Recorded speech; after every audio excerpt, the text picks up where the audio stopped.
وہ وہاں سے نکل گئی۔ نیچے پہنچ کر انہوں نے دیکھا کہ ریسیپشن خالی تھا اور وہاں پر کوئی موجود نہیں تھا۔ وہ کانسرٹ کے لیے نکل گئیں۔ کانسرٹ کا پہلا دن بہت زبردست تھا، لیکن لڑکیاں اتنی تھکی ہوئی تھیں کہ رات 10 بجے ہی وہ ہوٹل کی طرف واپس لوٹ آئیں۔ انہوں نے راستے سے ٹیک اوے کھانا لیا اور اپنے روم میں واپس آ گئیں۔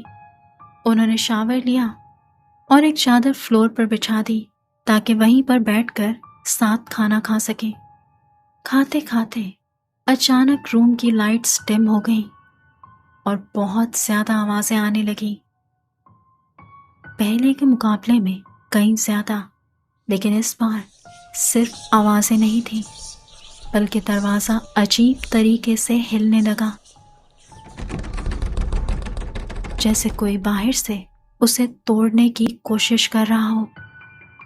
میں نے اچانک دیکھا کہ روم کے دروازے کے پاس ایک چھوٹے بچے کا کالا سایہ کھڑا تھا۔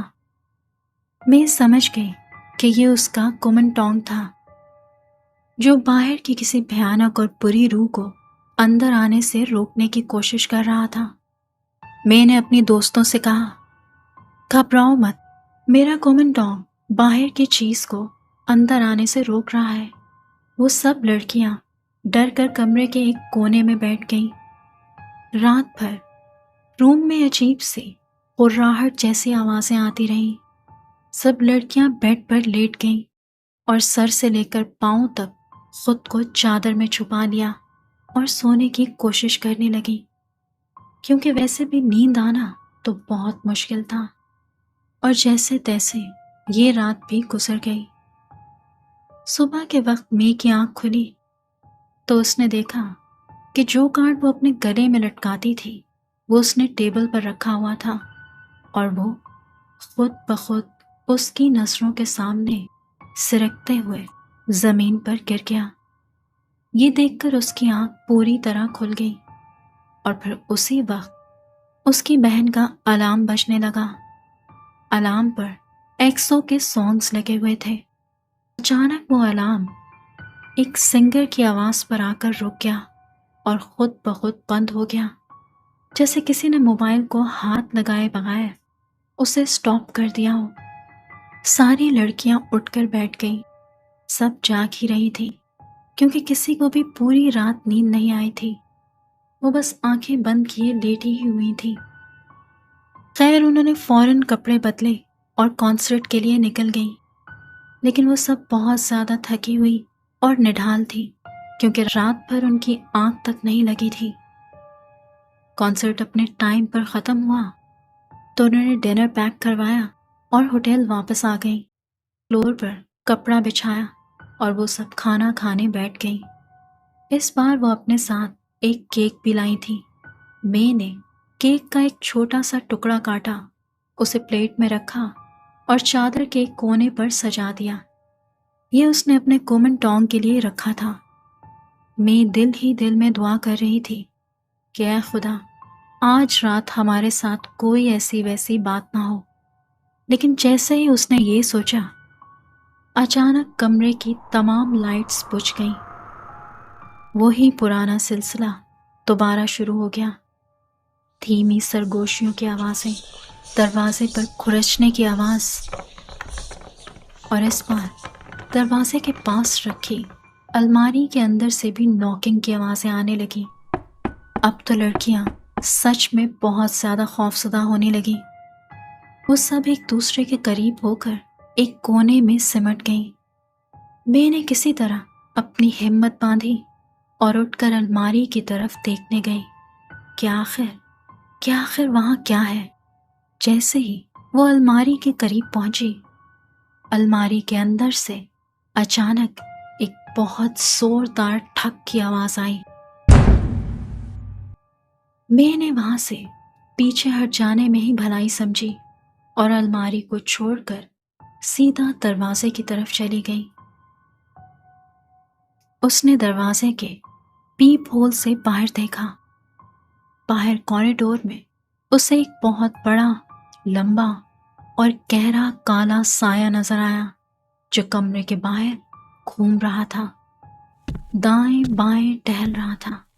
پھر اچانک وہ سایہ اس کے کمرے کے دروازے کے بالکل سامنے آ کر رک گیا، اور ایسا لگ رہا تھا جیسے وہ سیدھا اس پیپ ہول سے مے کو ہی گھور رہا ہو۔ یہ دیکھتے ہی مے کی رنگت سفید ہو گئی، اس کا بی پی جیسے ڈراپ کر گیا۔ وہ فوراً پیچھے ہٹی اور بھاگ کر لڑکیوں کے پاس آ گئی۔ سب خوف سے کانپ رہی تھی۔ پھر انہوں نے ساری رات جاگ کر ہی صبح ہونے کا انتظار کیا تاکہ کانسرٹ کے آخری دن کے لیے نکل سکے۔ لیکن اب کی بار لڑکیوں سے مزید یہ سب برداشت نہیں ہو رہا تھا۔ انہوں نے اپنا پورا سامان پیک کیا اور نیچے ریسیپشن پر رکھوا دیا۔ انہوں نے فیصلہ کیا کہ کانسرٹ ختم ہوتے ہی وہ منی بس بک کر کے سیدھا گھر کے لیے نکل جائیں گی۔ انہیں واپس اس کمرے میں اب قدم بھی نہیں رکھنا تھا، تو وہ اپنا سامان نیچے چھوڑ کر بے حد تھکی ہوئی حالت میں کانسرٹ کے لیے نکل گئیں۔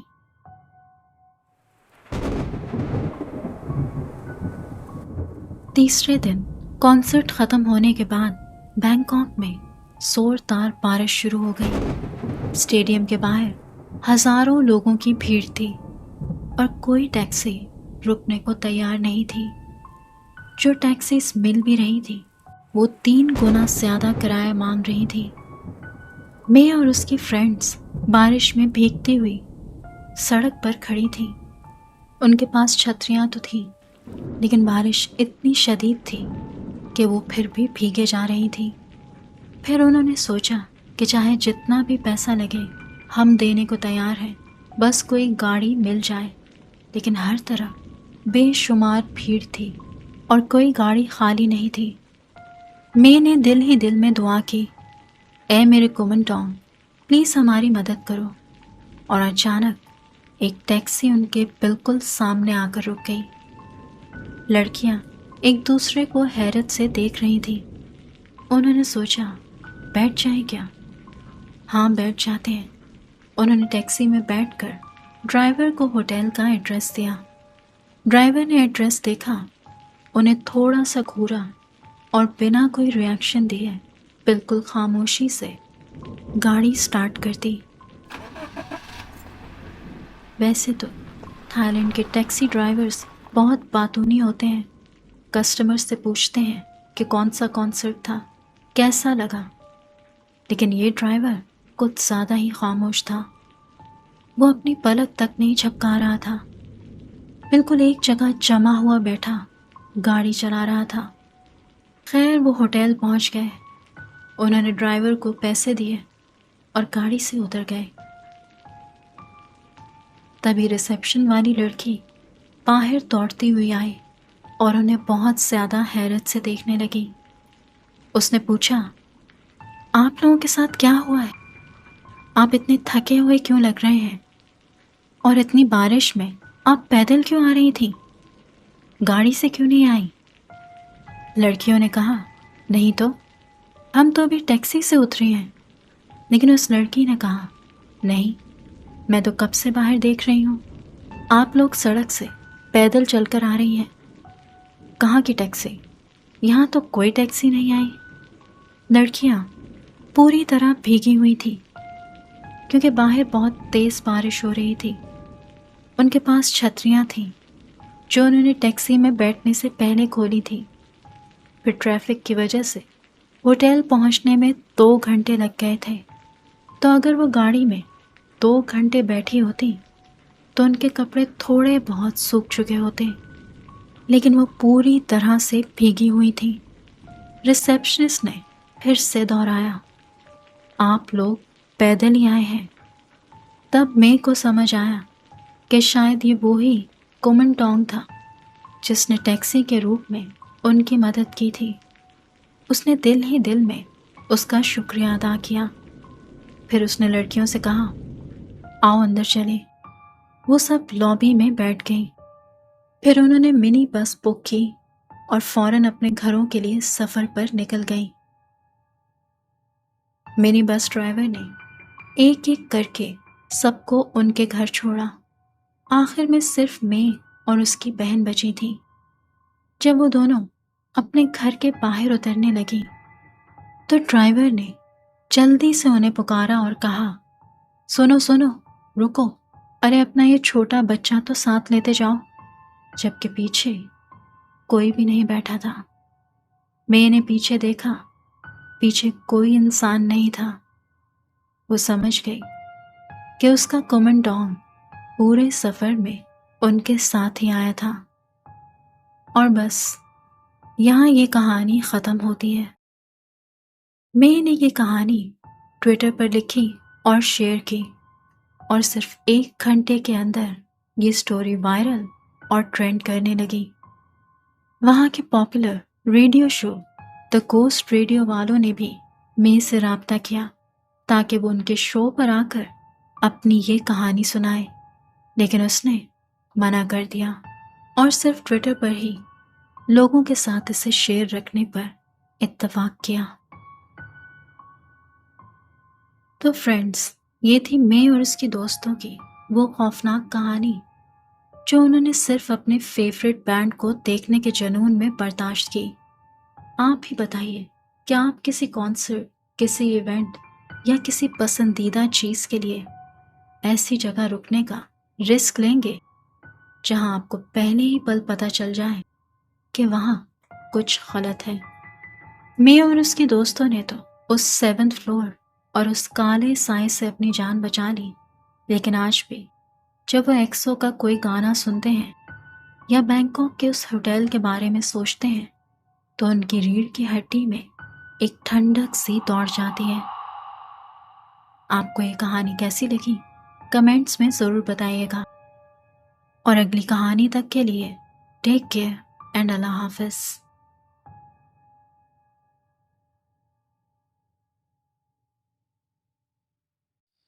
اگر آپ کو یہ کہانی پسند آئی ہو تو پلیز ویڈیو کو لائک ضرور کیجیے گا اور چینل کو سبسکرائب بھی کر لیجیے گا، اور بیل آئیکن کو دبانا نہ بھولیے گا۔ ملتے ہیں اگلی ویڈیو میں کچھ اور نئی ہارر سٹوریز کے ساتھ۔ ٹل دین، بائے بائے اینڈ اللہ حافظ۔ اگر آپ کے پاس بھی کوئی ریئل اسکیری سٹوری ہے یا پھر کوئی گھوسٹ کاٹ آن کیمرہ فوٹیج تو مجھے بھیجیے، میں اس کو اپنی ویڈیو میں انکلوڈ کروں گی۔ آپ اپنی ویڈیوز اور سٹوریز کو میرے ای میل پر بھیج سکتے ہیں۔ ٹل دین، بائے بائے۔